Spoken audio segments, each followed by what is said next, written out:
Hi, welcome to the channel. Today's video is all about Euro locks. We're going to be showing you through different kinds of Euro locks, how to measure them to get the right size for you, a few different kinds of Euro lock as well, and then we're going to do a little demonstration of how to fit. We've got one of these Euro Sashlocks. We're going to show you how to fit this on this door that we've got left over that we were going to throw it away.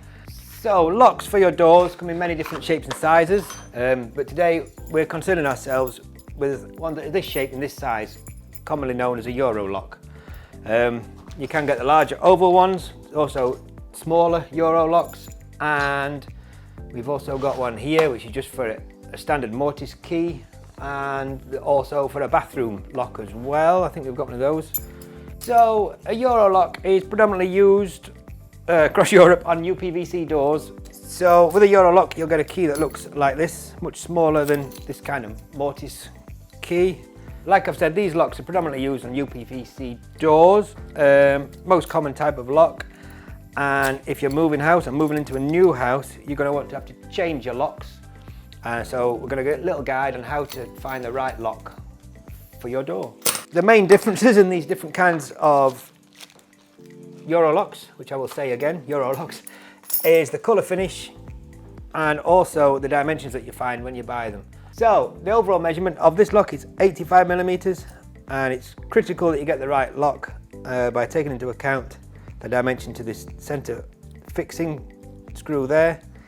So your first measurement is from one edge to there, to the centre of that, which is 45mm, and the two measurements will add up to the size of the whole lock of 85mm. So this measurement, I'm just checking, on the other side is 40mm. Some locks also take into account, or when they're sold as, like this lock here is another 80mm lock, but this might be classed as a 35, then a 10, which is the 10mm for this middle section, and then 45 for this other half of the lock. I will demonstrate on this little mock-up door we've got there of how to measure so you're getting the right size. If you don't have the lock in your hand and you want to measure to make sure you got the right size, I'll show you how to do that. And also I'll show you how to take the lock out. You will need the key because the lock will be held in place with this little tab, so you have to have the key, not that one, here we go, to be able to rotate that little bar so you can withdraw the lock. In order to know which length of barrel you're going to need, you need to know really what handle you're having on your door, and in this instance these are the handles that we put on there, so we can offer these up and just measure the whole size across the door and the two handles. Of course they won't be living in this situation, but there we go. So that's 55mm, so we could get a 55mm lock or maybe even a 60mm lock. But what you don't want to do is find that when you fitted the lock you have too much protruding through this escutcheon, as it's called, especially on an exterior door. These want to be nice and flush. And the main reason for that is a security risk, and I'll explain why later on. Okay, so a little bit of a recap with these Euro locks. You're looking for the colour of finish, the size, measurements from the edge of the lock to the centre, whether you want a thumb turn like this one has on here, or whether you want it keyed both sides. There's also, I'll just show you this one, which is a Euro lock that only works from one side, so the door can only be locked from one side and not the other. Now we're going to do a little demonstration. I'm going to show you how to fit one of these, a Euro Sashlock case into this timber door, and we're going to put a Euro lock on that. Yeah, I'm just going to go and fit it. I'm going to show you the little steps to take to fit it, how to get a handle on there that we've got, the escutcheons, and how to fit the lock to it, how to remove the lock. I'm also going to run through why it's important, again, to not have much of the barrel sticking out of the lock. We'll do a little demonstration on that. So the first thing I'm going to do is get to our door and start fitting this lock. Okay, so the first thing to do on this door for this lock is find the height to fit the door at, and commonly it's about 1 metre up, 1000mm up to there. We're also going to need to find the centre of the door, and this door is 45mm, 22.5mm, let's say there. We're also going to carry these measurements around the corner so we know where to drill later on. So we're going to open up our Sashlock box, and it's important to note that these don't come with a lock, so you will have to buy a separate lock and also your handle. And what we need to do now is to either measure this or offer it up against there, then we know how much material we need to drill out.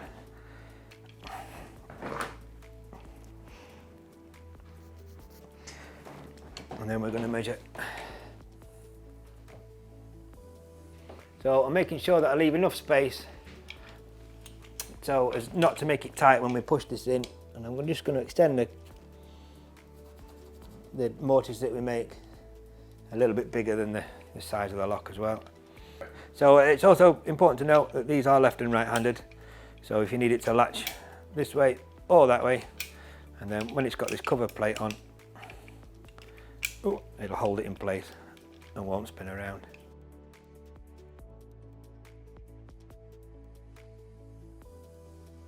So I'm just going to make a series of holes into this door now, the depth of our lock, which I can mark onto the drill, or I can see where to stop it.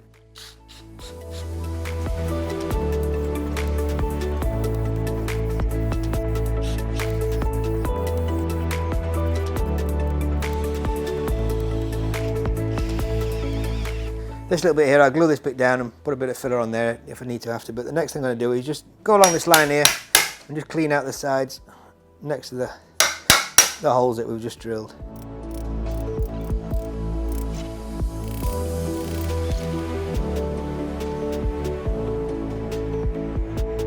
When we've got that mortised out enough to get the lock in there, what we need to do is draw around this now, because there will be a cover plate on that. And we need to just draw around this and then we'll chisel it out.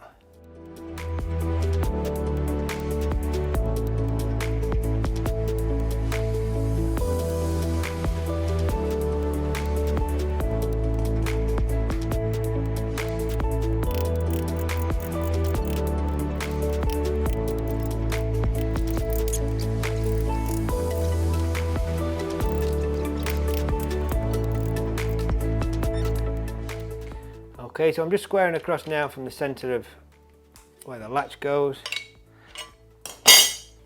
And I'm also going to measure with the faceplate on that distance to the centre of there, which is, I'm going to use 2 1/4 inches. So I'm going to go with that in there. This is a line there. And I'm going to go 2 1/4 inches back.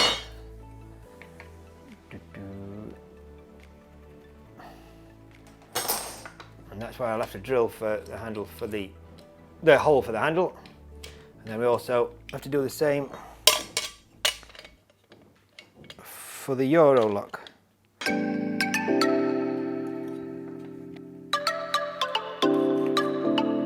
Mark them on the other side.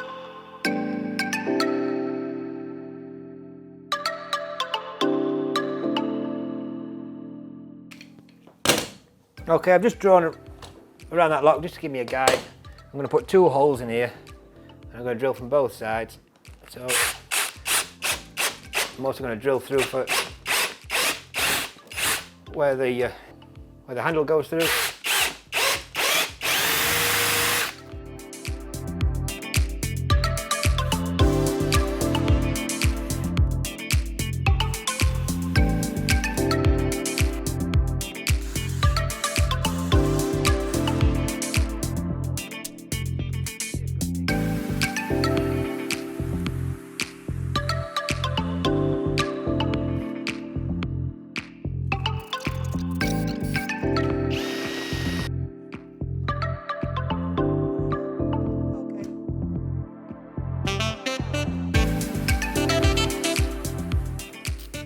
Okay, so we've mortised out for the lock, we've drilled through for the handle and for this Euro cylinder. And to get this Euro cylinder in there, you need the key and you need to turn it just to put that little retaining clip out of the way. And that goes through there. and then if you turn the key it'll sit in the central position. There you go, and then we put that retaining screw in there, and that holds the lock in place. Yeah, and then the cover plate goes on, and that's held in place.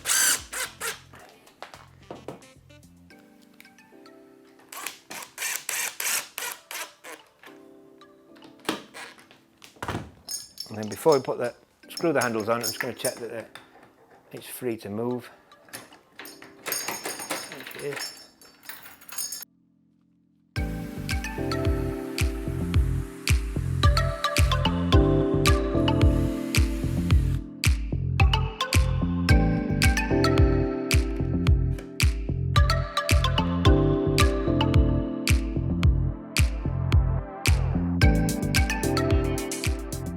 So we've got our lock in there on our half a door. This door was going to get thrown away, that's why we're choosing to do a little demonstration on this. And as I mentioned before, we've got our Euro lock sitting flush to this plate on the escutcheon on here, and we'll demonstrate to you now why it's very important, especially on an exterior UPVC door, why not to have this lock sticking out too far. These Euro cylinders have had a bit of a bad rep in the past for being easy to break, and they're very easily broken on the door. So what we've got here is we've got a standard Euro lock, not really real world situation, but we're going to put these in this vise and we're just going to try and snap them just by bending them, just to see which one, if any of them break under a little force. The weak point of these locks is this centre here. It's only held together by a small little bit of metal either side of this fixing hole there, and that's where they snap really easily. Okay, so I'm just going to give this a little bit of force just to see. Oh yeah, and there we have it.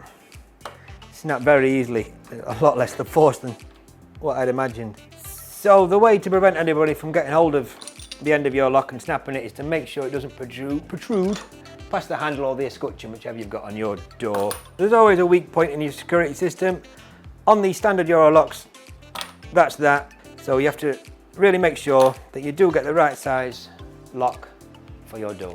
Okay, so that's it. That ends our little video demonstration on a little bit on the security of these Euro locks, how to fit one onto a timber door, how to measure, how to choose or how to recognise that there are different colours, or also to note there are different security levels of keys that you can get.